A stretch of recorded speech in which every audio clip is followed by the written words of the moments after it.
Hi అండి, ఎలా ఉన్నారు అందరూ? చికెన్ కర్రీని రెగ్యులర్గా చేసేలా కాకుండా ఇలా పచ్చి మసాలా వేసి ట్రై చేయండి. మామూలుగా ఉండదు కర్రీ. టేస్ట్ అనేది ఎలా చేయాలో చూపిస్తాం. ముందుగా ఒక కడాయిలో ఆయిల్ వేసి ఉల్లిపాయ, పచ్చిమిర్చి, కరివేపాకు వేసి వేయించుకోండి. ఇప్పుడు అల్లం వెల్లుల్లి పేస్ట్ వేసి బాగా ఫ్రై చేసుకోండి. అది వేగిన తర్వాత టొమాటో వేసి బాగా మగ్గించుకోండి. టొమాటో మగ్గిన తర్వాత శుభ్రం చేసుకున్న చికెన్ వేసి ఒకసారి కలుపుకుని ఆయిల్లో మగ్గించుకోండి.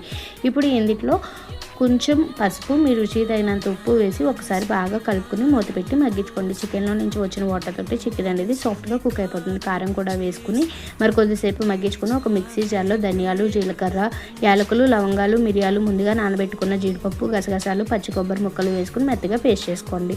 ఇప్పుడు ఇందులో మనం రెడీ చేసుకున్న పేస్ట్ అనేది యాడ్ చేసి మరో 2 మినిట్స్ పాటు బాగా మగ్గించుకుని గ్రేవీ కన్సిస్టెన్సీ తగ్గట్టు వాటర్ యాడ్ చేసి కొంచెం కొత్తిమీర వేసి మీడియం ఫ్లేమ్లో ఒక 15 మినిట్స్ పాటు బాగా కుక్ చేసుకుని కర్రీ ఇలా దగ్గర పడిన తర్వాత కొత్తిమీరతో గార్నిష్ చేసుకోవడమే.